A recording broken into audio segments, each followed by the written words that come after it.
I am Marlena Christensen, and I am going to be presenting my Capstone project, which is creating a comprehensive and inclusive neurodivergent friendly approach to music education post-pandemic. Throughout this presentation, I will have an introduction where I will review the thesis and important definitions. We will then move on to looking at each methodology from Waldorf, Kodai, Suzuki, and Orff. I will then compare the methodologies and present best practices for neurodivergent students. Look at the project aspect of my capstone, which is a curriculum map and scope and sequence, and then share some personal experience of teaching in the classroom, and then have a conclusion. The integration of various music education philosophies and methods, such as Waldorf, Orff, Suzuki, and Kodai, can be utilized to develop a comprehensive, inclusive, and neurodivergent-friendly approach to music education, particularly in the current post-pandemic classroom setting. In the book, Exceptional Music Pedagogy for Children with Exceptionalities, Blair states, music is inherently a social experience, and for everyone to participate meaningfully, it is essential to eliminate physical barriers as well as social and cultural restraints associated with music making and learning. They emphasize that the issues of accessibility and educational equality in music learning are profound. Professional and goal-oriented music education should be available to everyone. Systemic time trend survey data from parents and physicians consistently indicate that the diagnostic prevalence of major psychiatric disorders in youth has substantially increased in the last 2 decades. Also, autism spectrum disorders have increased 4-fold in the United States in 8-year-old youth from 1997 to 2008. As defined by Merriam-Webster Dictionary, neurodivergence is having or relating to a disorder or condition such as autism spectrum disorder, attention deficit hyperactivity disorder, dyslexia, obsessive compulsive disorder, that impacts the way the brain processes information, exhibiting or characteristic of variations in typical neurological development. The 6 main challenges students face that are neurodivergent in traditional music education settings are as follows. Attitudinal accessibility. This is crucial and falls under the teacher's responsibility, requiring an understanding of each student's unique needs and strengths. An open, proactive mindset is essential for adapting teaching methods to accommodate diverse learning needs. Physical accessibility involves creating a learning environment that accommodates all students, including those with sensory or mobility impairments. The physical environment should be organized to promote desired behavior and learning. Sensory accessibility. Sensory accessibility is crucial in a music classroom as music engages auditory, visual, and kinesthetic senses. Teachers should provide diverse ways for students to process information, ensuring multiple sensory experiences are considered. Informational accessibility. Informational accessibility involves presenting music tasks in a way that align with students' individual learning styles. Blair and McCord highlight that music education offers various models, playing, singing, moving, listening, creating, that cater to diverse learning preferences. Offering multiple avenues for engagement supports differentiated teaching methods. I am just touching on some of the bullet points here to save time in the presentation, and you can read more about it if you would like in the paper. Social and cultural accessibility is vital for creating an inclusive music education that connects individuals and collective experiences. Blair and McCord emphasize that special music education can positively impact attitudes towards diversity, enhancing learning about equality and humanity. Financial accessibility can be a significant challenge for neurodivergent students, especially when resources are limited. While teachers can't control funding, they are responsible for being creative and resourceful in overcoming financial barriers. I will now be looking at the different methodologies, starting with Waldorf. Waldorf is the only one that I studied that is a complete educational methodology and not just for music education. However, it does have specifics for music education. It was developed by Rudolf Steiner and focuses on the holistic development of the child intellectually, emotionally, and creatively. Um, Students engage through imagination, play, emotional expression, storytelling, movement, singing, and improvisation. And all of those align with lessons with the developmental stages of the children. Kodaly, developed by Zoltan Kodaly, emphasizes vocal music as the foundation for music education and believes that music should be accessible to all children. Key teaching practices include the use of folk songs, solfege, hand signs, and rhythmic movements, with hand signs helping children visualize musical structure. It also emphasizes cultural accessibility by integrating local folk traditions into the curriculum. Suzuki, developed by Shinichi Suzuki, is based on the philosophy that children can learn music through immersion, listening, and repetition, similar to how they learn language. Key teaching practices include starting music education at an early age using the mother tongue approach, learning by ear before reading music, and encouraging parental involvement. It emphasizes a nurturing environment that develops both musical and character skills with a strong focus on ear training. And finally, Orff, developed by Carl Orff, is based on the philosophy that children learn best through play and active participation, with an emphasis on rhythm, movement, and improvisation. Key teaching practices include using accessible instruments and fostering group interaction and ensemble work. There are 4 stages in the Orff method, which is imitation, exploration, improvisation, and composition. I will now compare the methodologies with their pros and cons of each. So in Waldorf, it is a sensory rich and experiential learning, which works well for students who need imaginative, hands-on activities, but may require more structure for those who struggle with abstract or unstructured tasks. Kodaly offers systematic, predictable progression that suits students who thrive in structured environments, but may need adjustments for students with verbal or auditory processing difficulties. Suzuki has a strong focus on listening and positive environment, which is ideal for auditory learners, but may not be suitable for all families due to the heavy emphasis on parental environment and children that struggle with fine motor skills. Orff, which is perfect for students who enjoy hands-on learning and creativity, but requires careful consideration for students who struggle with group dynamics or need more explicit, structured guidance. And I will now present the best practices for neurodivergent students. With Waldorf, it addresses 4 areas of accessibility, with sensory accessibility, which integrates storytelling, movement, and student involvement, providing multiple sensory pathways for engagement.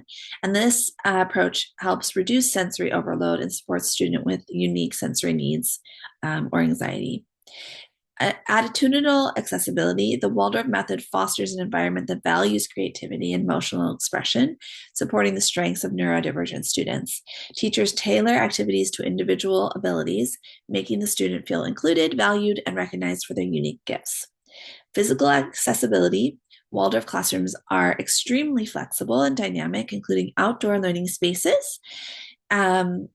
And alternate lighting is used to create calming environments for students with sensory processing challenges, and the outdoor space provide an alternate to traditional classroom settings.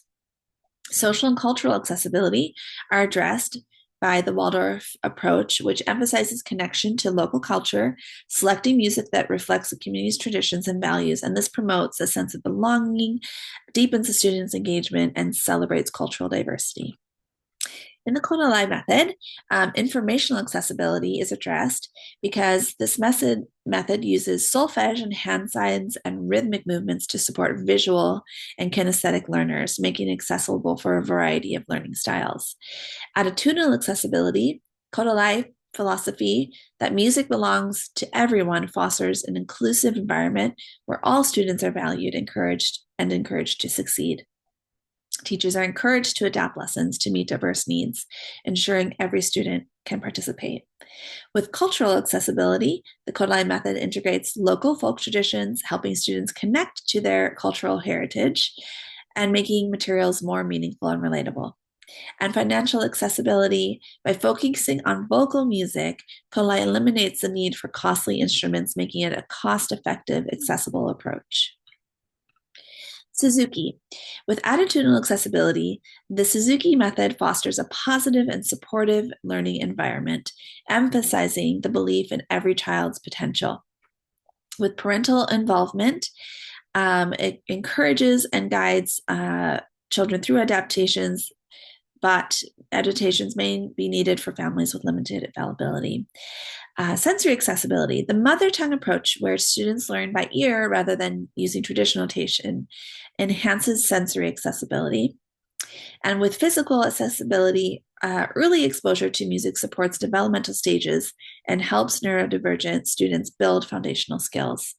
This early start fosters confidence and competence in an environment tailored to meet individual learning needs. With the ORF, it addresses sensory accessibility by using accessible instruments like xylophones and body percussion, catering to diverse sensory needs and offering hands-on engagement.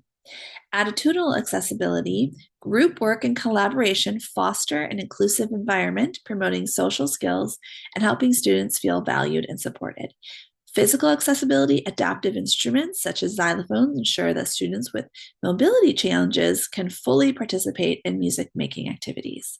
Social and cultural accessibility are addressed with the ORF curriculum connecting to local culture and selecting music that reflects community tradition and values. And overall, it is a very flexible approach that integrates creativity, collaboration, and inclusivity, offering an engaging and adaptable framework that meets the needs of all learners. Best practices.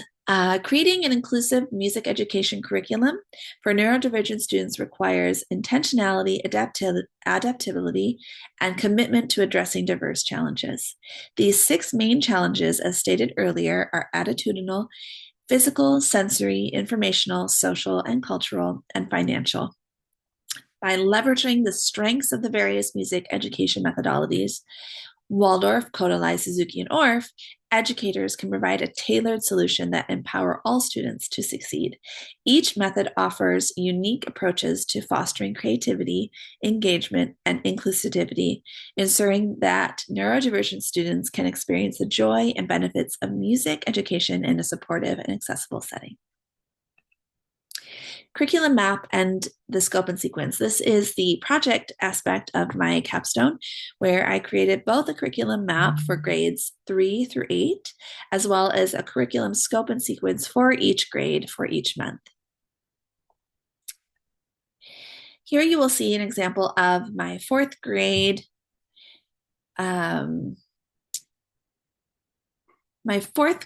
curriculum map.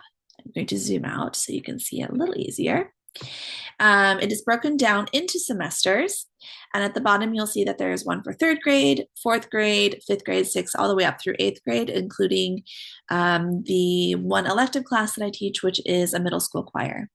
It is broken down into semesters, and then under that is months, and followed by performance dates. And then I broke down all of the different elements that I am teaching to the students into what is taught during that month. Melody, rhythm, form, what movement activities we do, the listening. We open each class with listening, guided listening. And so each month has a different category. Because I am working at a Waldorf public school, I included Waldorf seasonal repertoire, as well as the instrument that each grade is learning and what they will be focusing on during that. And then I have a section for visiting artists. The scope and sequence is a little bit more specific. You can see that I break it down to the standards for curriculum. Those are the national standards, which fall under 4 categories: the creating, performing, responding, and connecting. Under that, I have the Waldorf standards, which in a Waldorf school, each grade has different focuses. And so I am mirroring the curriculum they're learning in their normal classrooms in the music as well. So for the 5th graders, their curriculum studies ancient cultures, focusing on Greece, ideas of grace, beauty, and balance. And so the musical themes also reflect that, and music pieces are chosen for them to perform that reflect that. Then I go to the month and what unit lesson is going to be taught, the listening, knowledge skills, instructional activities, materials needed, as well as what assessments I will be doing for those elements that are taught. And under that, I have sections to include Orff, Suzuki, Kodai, and Waldorf elements and standards, as well as the 504 IEP needs for each classroom and each grade. For the project, I set it up as a template to be filled in as I go, since it is my first year. So each one isn't completed by month, but is being filled in as I teach to reflect all of the elements used.